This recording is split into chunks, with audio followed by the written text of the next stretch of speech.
मेरी ट्राली नचनी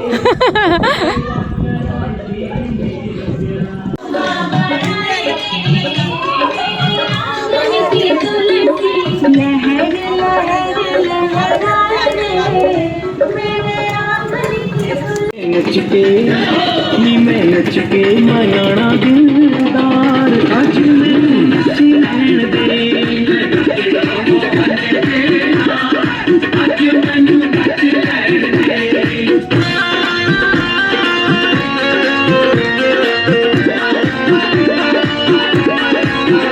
दुनिया दे लई नचिया बथेरा दुनिया दे लई नचिया बथेरा फिर भी ना कोई बनया मेरा फिर भी ना कोई बनया मेरा की करना की करना की करना ये संसार अज मैनू नच लैण दे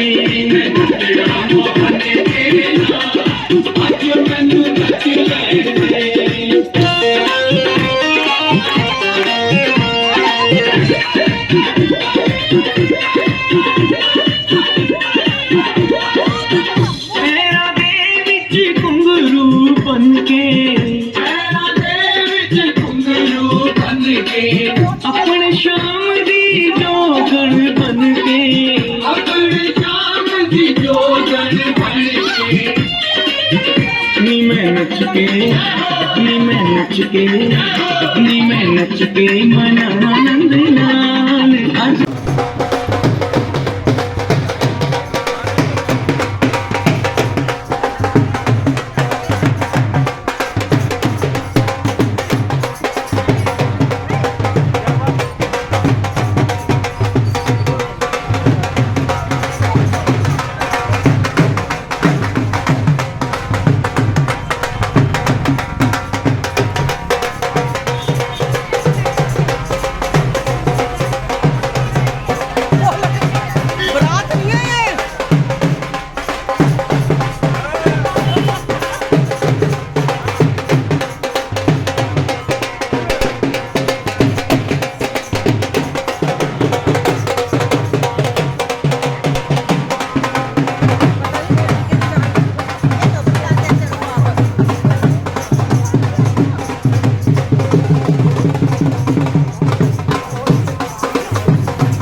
ਤਿਆਰੀ ਨਹੀਂ ਹੈਗੀ ਤਿਆਰੀ ਨਹੀਂ ਕੁੜੀ ਵਾਲਿਆਂ ਦੀ ਓ ਤਿਆਰੀ ਨਹੀਂ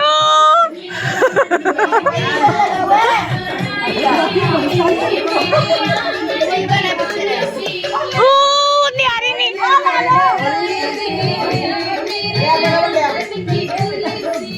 ਤਿਆਰੀ ਨਹੀਂ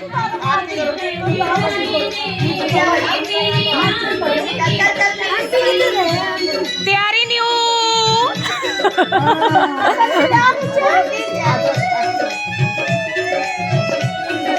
करो तैयारी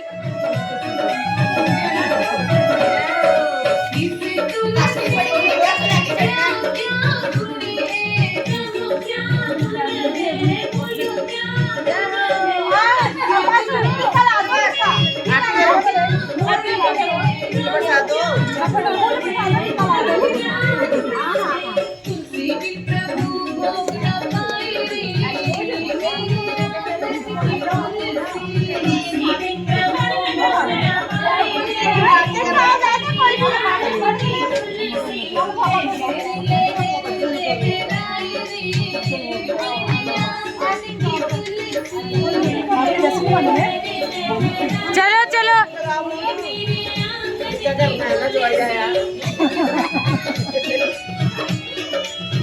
दो आगे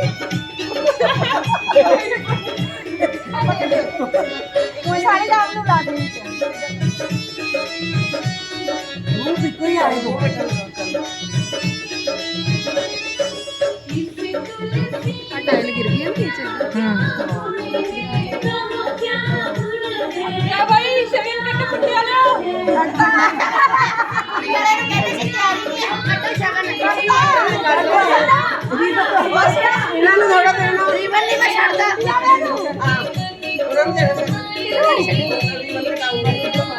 रीवन ले लो भाई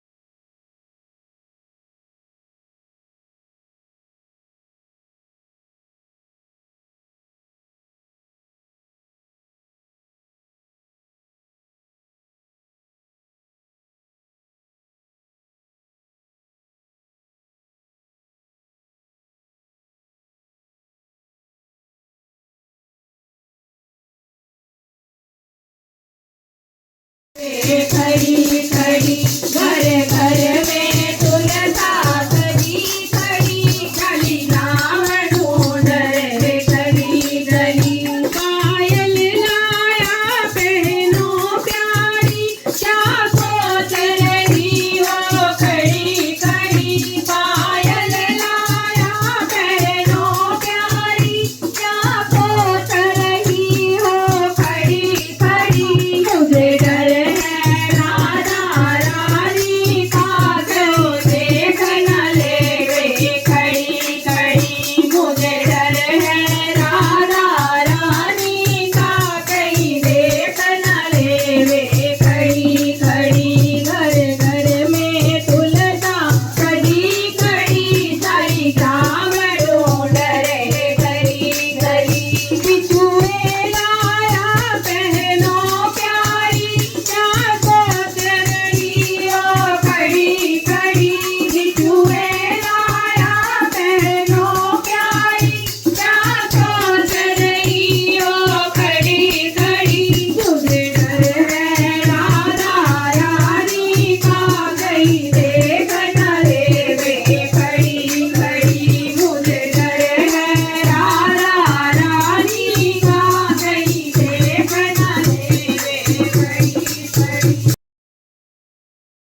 अध्याय।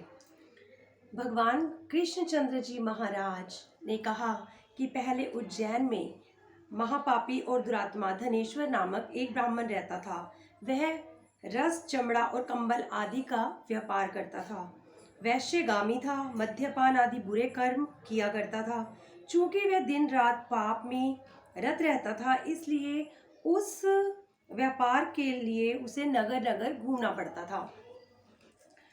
तो वह एक दिन महिष्यमतीपुरी में जा पहुंचा। महिष्यमतीपुरी चूंकि राजा महिष ने बसाई हुई थी, इसलिए बस राजा के नाम पर ही वह विख्यात थी। नगरी के पास ही पाप नाशिनी पुण्यकारिणी भगवती नर्मदा वहां बहा करती थी। उस नदी के किनारे देश देशांतर से आए हुए यात्री कार्तिक व्रत करने के लिए कुछ दिनों के लिए ठहरा करते थे। उस कार्तिक व्रत करने वाले प्राणियों को वहां ठहरा हुआ देखकर वह दुष्ट धनेश्वर भी इधर उधर व्यापार करता हुआ एक मास के लिए वहां ठहर गया। एक महीने के लिए वहां ठहर गया। अपने माल को बेचता हुआ वह नर्मदा नदी के तट पर घूमता हुआ ब्राह्मणों को देव पूजा में अक्सर लगा हुआ देखता रहता। वह देखता कि कोई तो पुराण पढ़ रहा है, कोई सुन रहा है, कोई भगवत कीर्तन कर रहा है, कोई भजन सुन रहा है, कोई ध्यान में लीन है और कोई तुलसी की माला धारण किए हुए है। बस इसी तरह वह भगवत भक्तों के बीच में रहा और वैष्णवों के दर्शन करता रहा, उनको स्पर्श करता रहा, उनसे वार्तालाप करता रहा और भगवान विष्णु के नाम स्मरण के पुण्य को अर्जित करता रहा। तो वह कार्तिक व्रत की उद्यापन विधि और जागरण को भी देखता रहा था। उसने पूर्णिमा को देखा कि व्रती ब्राह्मण गऊओं को भोजन करवा रहे हैं और ब्राह्मणों को दक्षिणा दे रहे हैं। उसने नित्य प्रति भगवान शंकर की प्रसन्नता होती हुई दीपमालाएं भी देखी। त्रिपुर नामक राक्षस के तीनों पुरों को भगवान शंकर ने इसी तिथि को जलाया था। इसी कारण भगवान शिव के भक्त इस तिथि को दीप उत्सव मनाते हैं। जो मनुष्य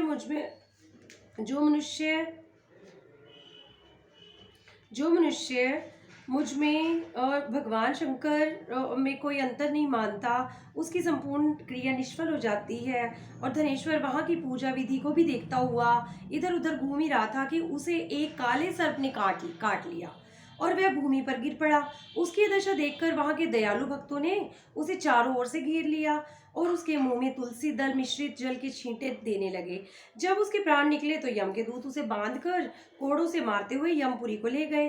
उसे देखकर चित्रगुप्त ने यम से कहा कि इसके बाल्यकाल से लेकर आज तक के किए हुए सारे बुरे काम बताओ। इसके जीवन में पुण्य तो लेश मात्र भी नहीं दिखाई देता। यदि मैं पूरा 1 वर्ष भी आपको इसके पापों को यमराज जी सुनाता रहा तो भी इसके पापों की सूची कभी समाप्त नहीं हो सकती। यह महापापी है, अतः इसको तो एक घोर नरक में डाल देना चाहिए। चित्रगुप्त की जब ये बातें यमराज जी ने सुनी तो उसे तो बहुत क्रोध आया। यमराज जी बड़े क्रोध में भरकर उसको अपना काल नेम और समान भयंकर रूप दिखाते हुए अपने अनुचरों को आज्ञा दी कि उसने कहा कि हे प्रेत सेनापतियों, इस दुष्ट मनुष्य मूर्ति को मुग्धरों से मारते हुए कुंभी पाक नरक में फेंक दो।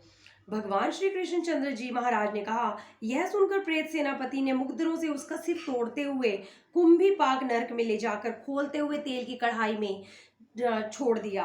प्रेत सेनापतियों ने जो ही उसे तेल की कढ़ाई में फेंका त्यों ही लपलपाती हुई आग अपने आप ही ठंडी हो गई। जैसे कि प्रहलाद को अग्नि में डालने पर वह ठंडी हो गई थी, बिल्कुल वैसे ही यह विचित्र घटना देखकर प्रेत सेनापतियों ने यमराज के पास जाकर सारा वृतांत कहा। यमराज भी सारा हाल सुनकर आश्चर्यचकित हो गए और धनेश्वर को अपने पास बुलाकर स्थिति पर विचार करने लगे।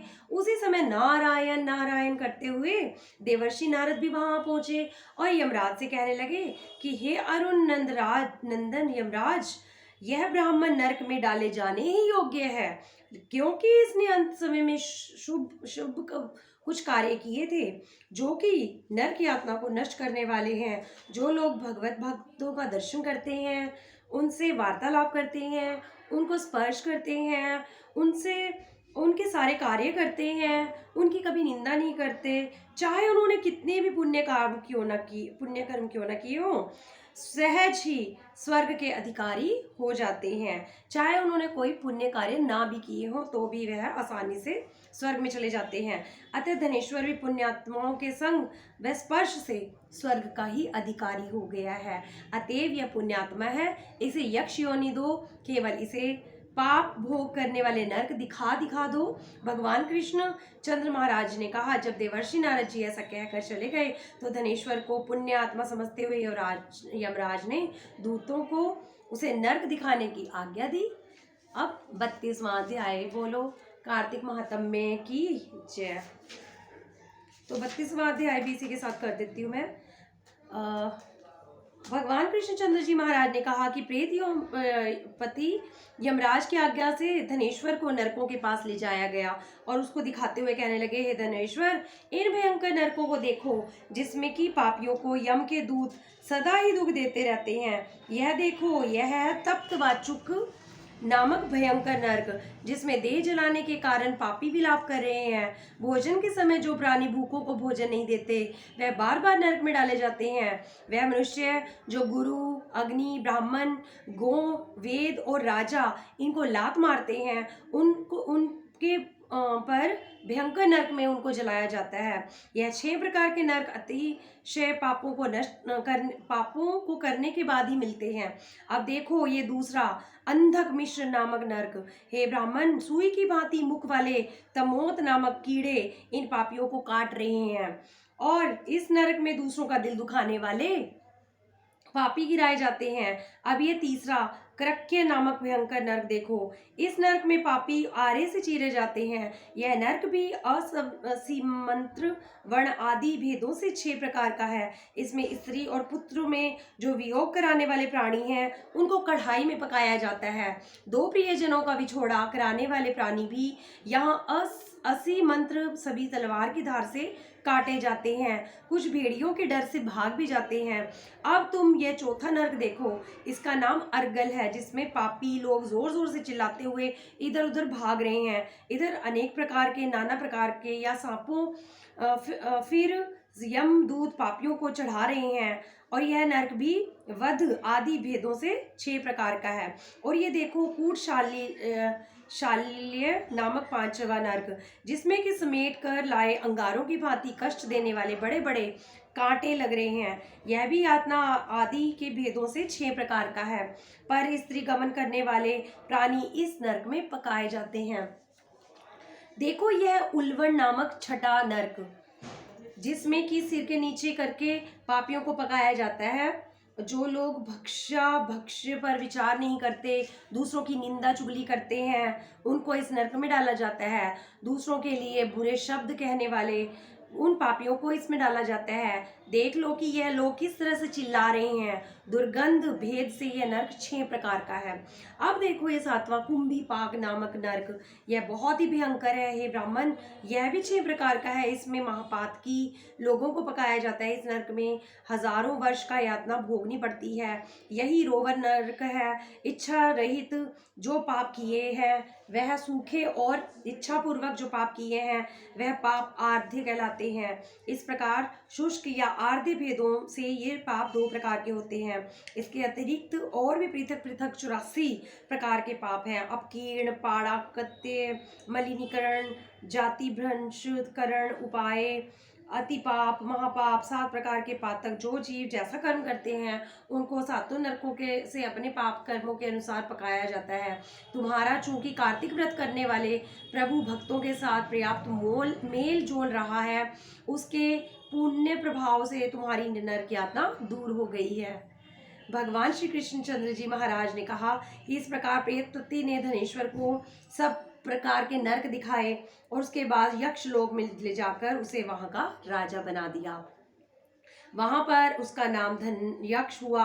वह कुबेर जी का सेवक बन गया। बाद में महर्षि विश्वामित्र ने उसके नाम पर तीर्थ भी बनवाया था। तो हे राजन, कार्तिक मास का व्रत महाफल का दाता है। इसके बराबर कोई दूसरा पुण्य कर्म नहीं है। जो कोई यह व्रत करता है तथा व्रत करने वाले का दर्शन करता है उसे अवश्य ही मुक्ति मिल जाती है। बोलो कार्तिक महात्म्य की जय। राय दामोदर की जय। विष्णु भगवान की जय। कार्तिक कथा को पढ़ना और सुनना अत्यंत लाभकारी है, अतः कार्तिक महात्म्य की जय। कार्तिक ठाकुर राय दामोदर की जय। 5 पांडव की जय। भीष्म राजा की जय। कार्तिक की 32 अध्याय हो चुके हैं। आज है 33वां अध्याय।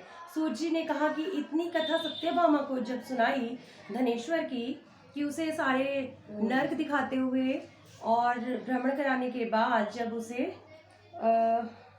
कार्तिक मास के व्रत के महाफल की वजह से उसे कुबेर जी का सेवक बना लिया गया। अब 33वां अध्याय सूर्य जी ने कहा कि ये सारी कथा सत्यभामा को सुनाकर भगवान कृष्णचंद्र जी महाराज संध्या करने के लिए महल के भीतर चले गए।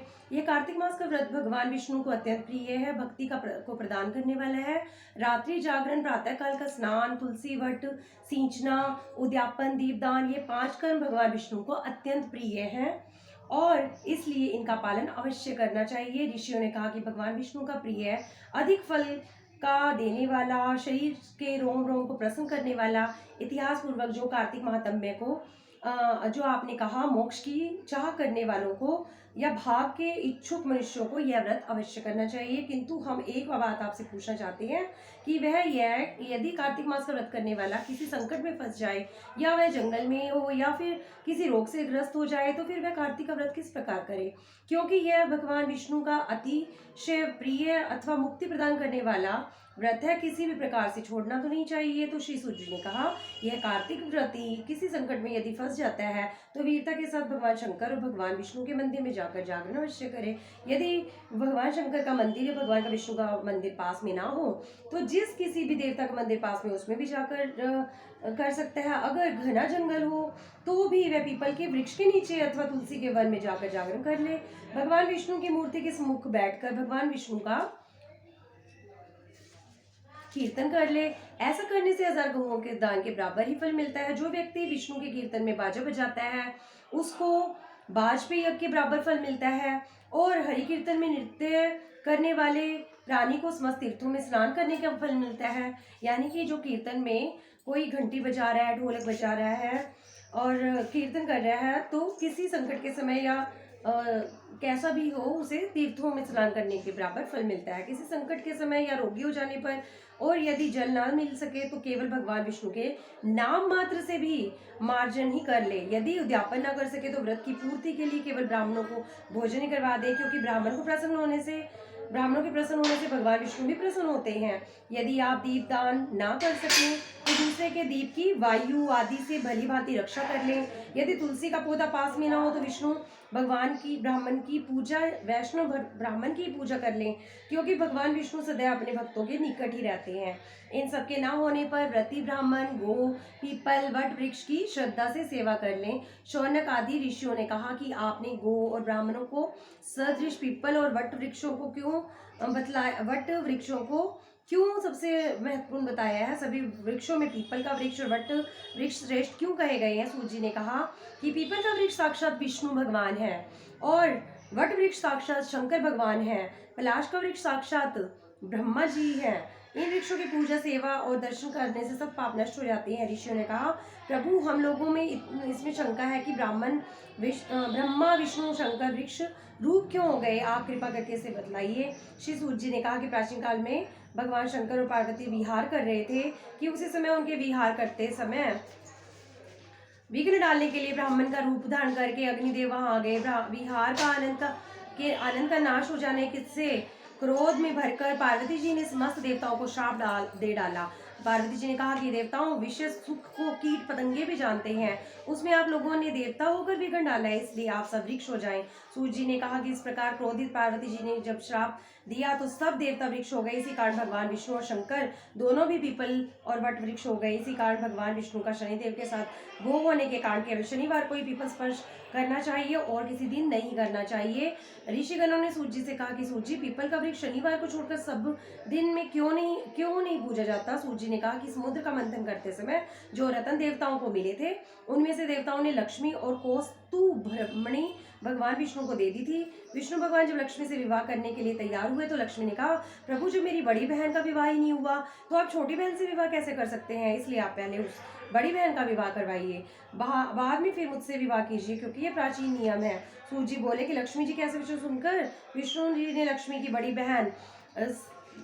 बहन का, अच्छा तुम्हारे लिए ऐसा वर खोजूंगा, विवाह उद्यालक ऋषि के साथ कर दिया। वह अलक्ष्मी बड़ी कुरूप थी, बड़ा बड़ा मुख, चमकते हुए दांत, वृद्धा के समान उसका शरीर, बड़े बड़े लाल नेत्र और रूखे बाल थे।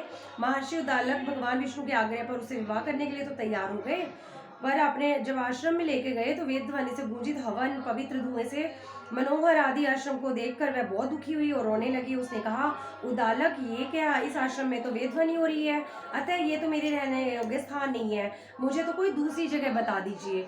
उसकी बात सुनकर महर्षि उदालक ने कहा कि तुम यहाँ पर क्यों नहीं रह सकती, और तुम्हारे रहने का कोई दूसरी जगह कौन सी हो सकती है, तो यह मुझे बतलाओ। लक्ष्मी ने कहा, जहाँ पर वेद ध्वनि ना होती हो और अतिथियों का सत्कार ना होता हो, यज्ञ आदि ना होते हो, स्थान पर मैं रह सकती हूँ। अन्यथा ऐसे स्थान पर जहाँ अतिथियों का सत्कार होता है, वेद ध्वनि होती है, वहाँ मैं नहीं रह सकती। जहाँ पति पत्नी में आपस में प्यार हो, वहाँ मैं नहीं रह सकती। पितरों के निमित्त यज्ञ होते हो, देवताओं का पूजन होता हो, वहाँ भी मैं नहीं रह सकती। तो मैं रहती कहाँ हूँ, जहाँ पर पति पत्नी लड़ते हैं और अतिथि लोग सदा निराश लौटते हैं, वृद्धों का सत्कार नहीं होता, सत्य पुरुष मित्रों का अनादर होता है, जहाँ पर अति कठोर वाणी बोली जाती है, जहाँ पर दुराचारी और चोर रहते हो, पर स्त्री गामी प्राणी रहते हो, जहाँ पर गायों का वध होता हो, मद्यपान ब्रह्म हत्या और पाप होते हो, मैं प्रसन्नता पूर्वक वहाँ रहती हूँ। ऐसे वचन लक्ष्मी ने बोले। तो सूत जी ने कहा कि इस प्रकार लक्ष्मी के वचन सुनकर वह उस बात को सुनकर चुप हो गए। थोड़ी देर के बाद चुप रहने के बाद उन्होंने उससे कहा कि अच्छा, तुम्हारे लिए ऐसा ही स्थान खोजूंगा, अतः मैं जब तक तुम्हारे लिए ऐसा स्थान ना खोज कर आऊँ तब तक तुम पीपल के वृक्ष के नीचे ही बैठी रहना। सूत जी ने कहा। महर्षि उद्दालक उसको पीपल के नीचे स्वयं उसके रहने योग्य स्थान ढूंढने के लिए निकले, लेकिन उसे प्रतीक्षा करने के बाद जब वो नहीं लौटे तो लक्ष्मी रोने लगी। उसका बुरी तरह से रोना देखकर लक्ष्मी जी वैकुंठ में जब उन्होंने सुना तो कहने लगी, मेरी बड़ी बहन रो रही है। तो उन्हें दुखी होकर भगवान विष्णु ने कहा, प्रभु, मेरी बड़ी बहन लक्ष्मी पति के त्याग से देने से बहुत दुखी है। हे नाथ, यदि आप की मैं प्रिय हूँ तो आप उसे आश्वासन देकर उसके पास जाइए। लक्ष्मी जी की ये बात सुनकर कृपा सिंधु भगवान लक्ष्मी जी को लेकर उस पीपल के पास गए जिसमें वह लक्ष्मी बैठी हुई रो रही थी। उसको आश्वासन देते हुए भगवान विष्णु ने कहा कि लक्ष्मी, इसी पीपल की जड़ में तुम सदा सदैव निवास करोगी, क्योंकि मेरे ही अंश से इसकी उत्पत्ति हुई है। इसमें मेरा निवास रहता है। प्रतिवर्ष गृहस्थी लोग तुम्हारा पूजन करेंगे, उन्हीं के घर में तुम्हारी छोटी बहन निवास करेगी। स्त्रियों को विविध प्रकार के उपहारों से तुम्हारी पूजा करनी चाहिए। मनुष्यों को चाहिए कि वह पुष्प, दूध, गंध आदि से तुम्हारी पूजा करे, तभी लक्ष्मी उन पर प्रसन्न होएगी। सूत जी ने कहा कि भगवान श्री कृष्ण, सत्यभामा और पृथु नारद का संवाद तुम लोगों को मैंने सुना दिया है, जिसके सुनने मात्र से मनुष्य के सब पाप नष्ट हो जाते हैं और उसे वैकुंठ लोक की प्राप्ति होती है। तुम लोगों को जो कुछ पूछना हो पूछ सकते हो, मैं विस्तार पूर्वक कहूँगा। सूत जी की ये बात सुनकर शौनकादि कड़ासी प्रसन्नचित होकर वहाँ बैठे रहे। पश्चात में बद्रीनाथ जी के दर्शन करने के चले गए। जो प्राणी इस कथा को सुनता है, दूसरों को सुनाता है, वो इस संसार में संपूर्ण सुख को भोगता है और उस पर सदा लक्ष्मी माता प्रसन्न रहती है। बोलो लक्ष्मी माता की जय, विष्णु भगवान की जय, कार्तिक महात्म्य की जय। ये आज हो गए हैं 35 अध्याय, 35 अध्याय संपूर्ण हुए। कार्तिक महात्म्य की जय, विष्णु भगवान की जय।